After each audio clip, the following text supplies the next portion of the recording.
आप सुन रहे हैं कहानी अनामिका भाग 14। आज सुबह उठी तो बहुत ही टेंशन में थी। एक तो बायोलॉजी से वैसे भी मेरे को डर लगता था और ऊपर से कोर्स भी बाकी था। रात को वैसे भी लेट सोई थी और उस पर भी सुबह जल्दी उठ गई। पढ़ते पढ़ते ही नाश्ता किया और जल्दी से नहाकर तैयार हुई। भगवान का नाम लिया और फटाफट एग्जाम के लिए रवाना हुई। रोज एग्जाम से 15 मिनट पहले पहुंचने वाली मैं आज 5 मिनट लेट पहुंची थी। मैंने पार्किंग में स्कूटी खड़ी की तो मेरे पीछे पीछे वो लड़का भी पहुंचा। वो मुझे देखकर मुस्कुराया लेकिन मैंने नजरअंदाज कर दिया। मैं एग्जाम हॉल में पहुंची लेकिन यहाँ पहुंचकर मेरे होश उड़ गए। मैं जल्दी जल्दी में एडमिट कार्ड तो लाना ही भूल गई थी। एग्जामिनर ने बिना एडमिट कार्ड के अंदर जाने से मना कर दिया। वो लड़का मेरे पीछे खड़ा सब सुन रहा था। वो आगे आया और उसने एग्जामिनर से कुछ बात की। एग्जामिनर ने मुझे अंदर जाने दे दिया लेकिन वो लड़का अंदर नहीं आया और वापस मुड़ गया। कुछ 15 मिनट बाद वो वापस आया। उसके हाथ में मेरा एडमिट कार्ड था। शायद पास के ही किसी साइबर कैफे से प्रिंट करवा के लाया था। वो मेरे पास आया, एडमिट कार्ड उसने मेरी टेबल पर रख और पीछे जाकर बैठ गया। मैंने बस एक बार हल्का सा पीछे मुड़कर देखा। वो पेपर को ऐसे देख रहा था जैसे वो किसी गुप्त भाषा में लिखा गया हो। मैं वापस पेपर लिखने में लग गई। 3 घंटे बाद मैंने पेपर खत्म किया। तब तक वो जा चुका था। पेपर कैसा रहा तुम्हारा? दिव्या ने पीछे मुड़कर कहा। बढ़िया, मैंने राहत भरी मुस्कान के साथ कहा। विनय हॉस्पिटल में जय के ऑफिस में बैठा था। वो अनामिका के घर से अभी अभी लौटा था। जय का शक सही था। उन लोगों की पुरानी नौकरानी उदयपुर की तरफ से ही थी। हो सकता है उसी से अनामिका भी मेवाड़ी भाषा बोलना सीख गई होगी। विनय ये सब सोच ही रहा था कि नित्या अंदर आई। वो अभी अभी कोर्ट से लौटी थी। उसने अपना बैग रखा और सामने पड़ी कुर्सी पर बैठ गई। विनय एक पेशेंट की फाइल देख रहा था। जय कैसा है? नित्या ने विनय का ध्यान अपनी ओर आकर्षित करने के लिए कहा। कैसा नहीं, ये पूछो कहाँ है? विनय ने नित्या की तरफ देखा। मतलब? नित्या को कुछ समझ नहीं आया। उसे विनय की आदत पता थी। वो कभी सीधा जवाब नहीं देता था। वो उदयपुर गया है, विनय ने कहा और वापस फाइल में देखने लगा। उदयपुर? अभी? मगर क्यों? नित्या आश्चर्यचकित थी। अभी अभी जय की पत्नी की मौत हुई थी। वो इतनी दूर दूसरे शहर भला क्या करने जाएगा? मीनाक्षी को ढूंढने। विनय ने एक बार फिर से नित्या की तरफ देखा। मीनाक्षी? कौन मीनाक्षी? नित्या उठकर विनय के पास चली गई। उससे ये पहेलियां बर्दाश्त नहीं हो रही थी। वो तो मुझे भी नहीं पता, लेकिन अनामिका ने कहा था मीनाक्षी को ढूंढो, तो जय गया है ढूंढने। विनय ने वैसे ही शांत रहकर जवाब दिया। विनय को खुद कुछ समझ नहीं आ रहा था। वैदेही की मौत, फिर जय का अनामिका के पास जाना और उसका मीनाक्षी के बारे में बताना, सब किसी पहेली जैसा ही था। अनामिका? मीनाक्षी? इस वक्त जय अनामिका के इलाज की सोच रहा है? नित्या ने थोड़े गुस्से से पूछा। नहीं। विनय ने फाइल बंद कर दी। जय को लगता है कि वैदेही की मौत का अनामिका से कुछ न कुछ लेना देना है। नित्या विनय को घूरने लगी। दरअसल उस होटल के कमरे में जो लाइन लिखी हुई थी, सब डरते हैं, वो अनामिका ने कही थी जब हम उसे उसके घर से असाइलम लाए थे। इसीलिए जय को लगा कि अनामिका जरूर जानती है कि वैदेही ने आत्महत्या क्यों की। जब हमने उसे पूछा तो उसने मीनाक्षी को ढूंढने के लिए कहा।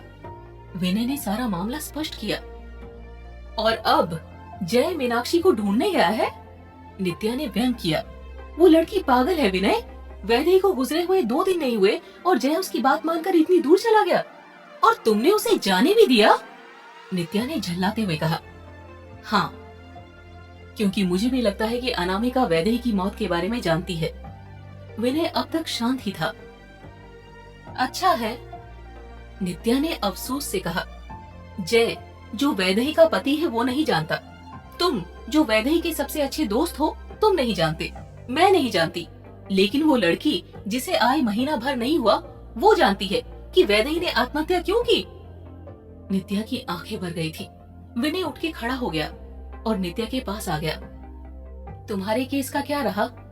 विनय ने नित्या को कुर्सी पर बिठाते हुए कहा। हार गई, नित्या ने रूखा सा जवाब दिया। सारे गवाह मेरे मुवक्किल के खिलाफ ही थे। नित्या ने बिना विनय की तरफ देखे ही कहा, जैसे वो खुद से ही बात कर रही हो। मनोहर जी जैसे बड़े वकील से तो केस जीत भी नहीं सकती थी। ओह, इतना बड़ा वकील? तब तो जरूर कोई बड़ी पार्टी होगी सामने। विनय ने सांत्वना देते हुए पूछा। वही तो समझ में नहीं आ रहा, नित्या ने सोचते हुए कहा। तेजपाल के ससुराल वाले इतना बड़ा वकील कैसे कर सकते हैं? उनके पास तो खाने के भी पैसे नहीं हैं। हो सकता है तेजपाल सच कह रहा हो। क्या सच? विनय ने पूछा। वो ये कह रहा था कि उसे फंसाया जा रहा है। उसके ससुराल वालों को पैसे दिए गए हैं उस पर केस करने के लिए। ऐसा क्यों? उसका मुंह बंद करने के लिए। वो कह रहा था कि उसकी पत्नी ने आत्महत्या ऐसी नहीं की थी, जरूर उसके साथ कुछ ना कुछ हुआ था। जरूर इसके पीछे उसके मालिक सुबोध का हाथ था। जब से उसने नौकरी छोड़ी थी बहुत परेशान रहती थी, तेजपाल से ढंग से बात भी नहीं करती थी, और फिर अचानक।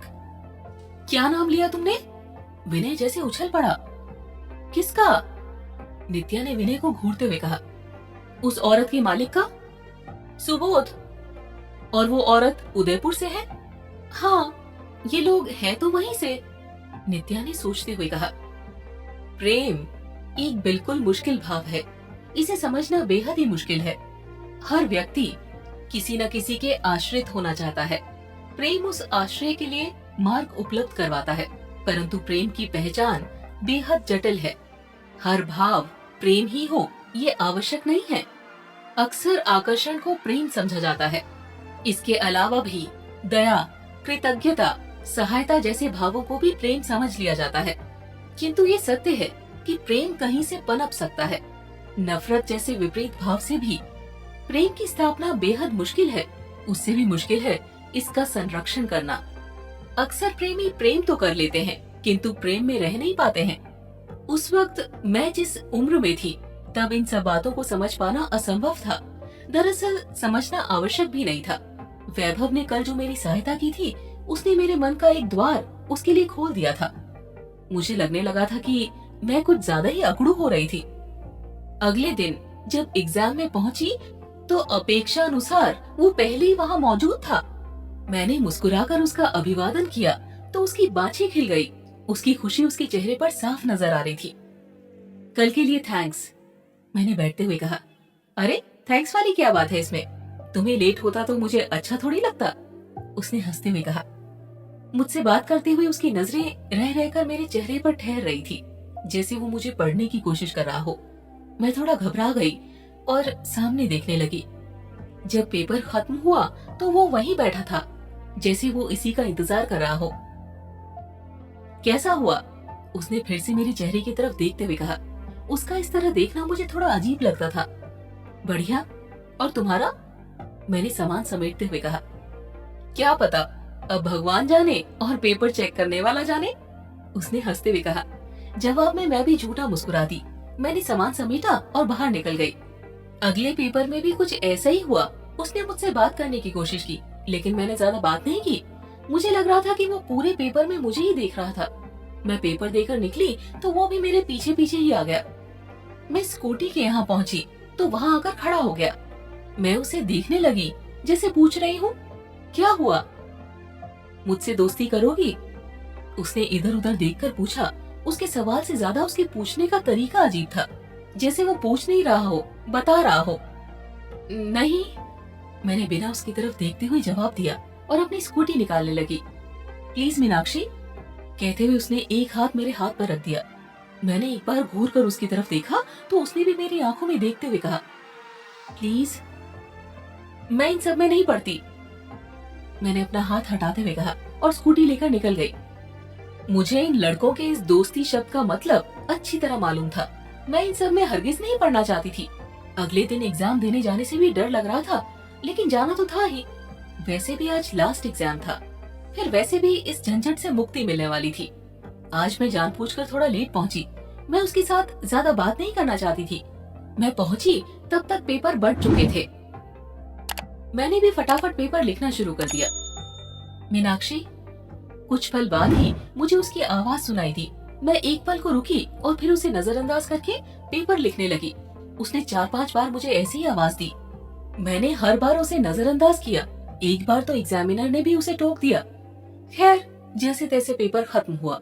पेपर खत्म होते ही वो मेरे सामने आकर खड़ा हो गया। प्लीज फ्रेंडशिप कर लो। उसे लग रहा था जैसे ये सब हलवा है जो लड़कियां सबको बांटती फिरती है, और मैं उसे न देखकर उसका अपमान कर रही थी। मैंने कोई जवाब नहीं दिया। मेरे पापा के पास बहुत पैसा है, कार भी है मेरे पास, बहुत मजा आएगा, मान जाओ, मेरी दोस्त बन जाओ। उसने अंतिम दाव खेला, जैसे लड़कियां उसके पैसों और उसकी कार में बैठने के लिए मरी जा रही हूँ। मैंने एक बार उसे गुस्से से देखा, लेकिन कहा कुछ नहीं। अपना नंबर तो दे दो, मुझे जाते हुए देखकर उसने कहा। मैंने कोई जवाब नहीं दिया और बाहर निकल गई। दिव्या मेरा इंतजार कर रही थी। एग्जाम खत्म हुए तो खुद को बहुत फ्री महसूस कर रही थी। ऐसा लगा जैसे एक बोझ हल्का हुआ। उसके बाद मैं उस लड़के को तो भूल ही गई। एक दिन घर पर गोलू को पढ़ा रही थी कि मेरा मोबाइल बजा। अजनबी नंबर था, मैंने उठाया। हेलो मीनाक्षी। जी कौन? मैंने पूछा। आवाज किसी लड़के की थी। कैसी हो? सामने वाले ने मेरे सवाल को अनसुना कर दिया। ठीक हूँ, लेकिन आप कौन बोल रहे? मुझे लगा कोई रिश्तेदार होगा। मैं वैभव। सामने से आवाज आई तो मैं कांप गई। एक पल में ही एग्जाम के समय की सारी बातें याद आ गई। मैंने फोन काट दिया। उसने दोबारा फोन किया, लेकिन मैंने उठाया नहीं। उसने फिर मैसेज भेजने शुरू कर दिए। बस एक बार बात कर लो प्लीज, तुमसे बहुत प्यार करता हूँ, मेरी वजह से तुम्हें कोई तकलीफ नहीं होगी। ऐसे ऐसे मैसेज आने लगे। मैंने कोई भी जवाब नहीं दिया। वो अलग अलग नंबर से फोन करने लगा। मैंने उसे समझाने की बहुत कोशिश की, लेकिन वो कुछ समझने को ही तैयार नहीं था। उस पर तो जैसे भूत सवार था। मैं उसकी रोज रोज की इन हरकतों से परेशान हो गई थी। अगर घर वालों को कुछ पता चल जाता तो वो उल्टा मुझ पर ही शक करते। एक दिन उसका फोन आया तो मैंने बोल दिया कि क्या चाहिए बताओ। वो बोला कि बस एक बार मिलना है। मैंने पूछा कि फिर मेरा पीछा छोड़ दोगे?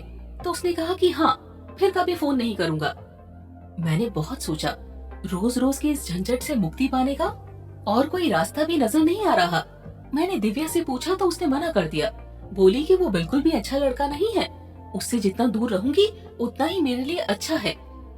मुझे भी उसकी बात सही लगी थी, लेकिन वो कहाँ मानने वाला था। एक दिन मेरे घर के सामने आ गया। बड़ी मुश्किल से उसको भगाया। अगर पिताजी को पता चलता तो हालत खराब हो जाती। अंत में एक दिन मैंने उससे मिलने का फैसला लिया। उसने एक कॉफी शॉप में बुलाया था। ये मेरे घर से थोड़ा दूर थी, लेकिन उसने बोला कि कोई पहचान वाला देख न ले, इसीलिए वहाँ बुला रहा है। मैं वहाँ पहुंची। वो सामने ही बैठा था। मुझे देखकर वो मुस्कुराया, जैसे कोई किला फतेह कर लिया हो। मैंने इधर उधर देखा कि कोई है तो नहीं। मुझे अब भी डर लग रहा था कि कोई देख ना ले।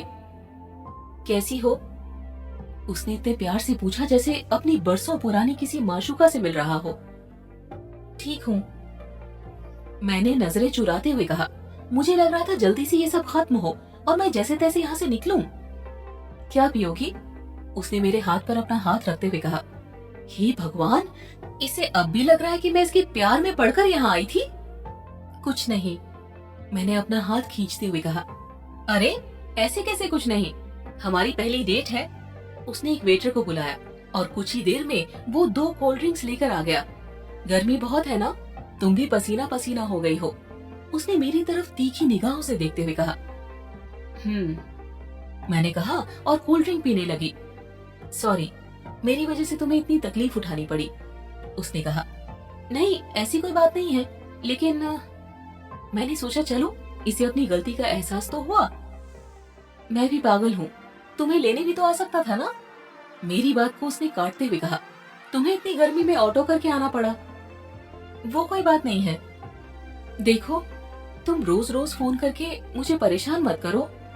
मैंने उसे समझाते हुए कहा। मैं तुम्हें छोड़ दूंगा, तुम्हें वापस ऑटो में जाने की जरूरत नहीं है। वो मुझे सुन ही नहीं रहा था। नहीं, मैं चली जाऊंगी। मैंने जल्दी से कोल्ड ड्रिंक खत्म की और उठ गई। प्लीज, मैं छोड़ देता हूँ ना। एक बार तुम्हें अपनी गाड़ी में घुमाने की बहुत इच्छा थी। मैंने उसे गुस्से से देखा, मगर वो किसी बच्चे की तरह जिद कर रहा था। इसके बाद तुम्हें कभी परेशान नहीं करूंगा, प्रॉमिस। उसने टेबल से अपनी कार की चाबी लेकर उठते हुए कहा। मैं उसके पीछे चलती। यहाँ तक आ ही गई तो एक छोटी सी जिद और सही, मुझे तो इससे मुक्ति चाहिए थी। ये एक बहुत ही महंगी गाड़ी थी। उदयपुर में ऐसी गाड़ी तो देखने को भी नहीं मिलती थी। सच में वो बहुत ही अमीर बाप की औलाद था। उसने गेट खोला, मुझे अंदर बिठाया और खुद दूसरी तरफ से अंदर बैठा। उसने एसी चालू किया और कोई पंजाबी गाना लगा दिया, लेकिन मेरे को इन सब से कोई फर्क नहीं पड़ना था। मुझे तो जैसे तैसे घर पहुंचना था। वो ड्राइव करने लगा। तुम बहुत खूबसूरत हो। कुछ दूर पहुंचे तो उसने मुझे देखकर कहा। वो जिस तरह से मुझे देखता था ऐसा लगता था उसकी आंखें नोच लूं। मैंने कोई जवाब नहीं दिया। तुम्हारा फेवरेट सॉन्ग कौन सा है? उसने कुछ देर बाद पूछा। कोई खास नहीं, मैंने रूखा सा जवाब दिया। जब तक साथ हो तब तक प्यार से तो बात कर लो, उसने कहा और अपने एक हाथ में मेरा हाथ ले लिया।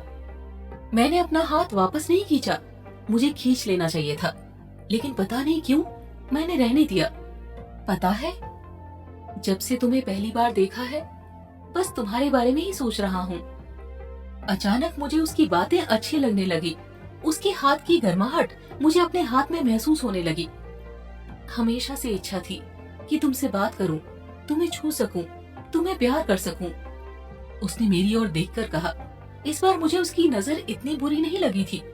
मेरी आंखें हल्की सी भारी होने लगी थी। गर्मी का मौसम था, एसी भी चालू थी, लेकिन इस वक्त मैं सोने की सोच भी नहीं सकती थी।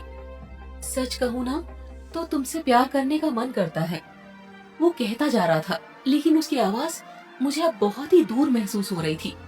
रेडियो पर चलता गाना जैसे अब मेरे दिमाग में चलने लगा था। मेरी आंखें अब बिल्कुल भारी हो गई थी, जिन्हें खोलकर रखना मेरे लिए नामुमकिन हो गया था।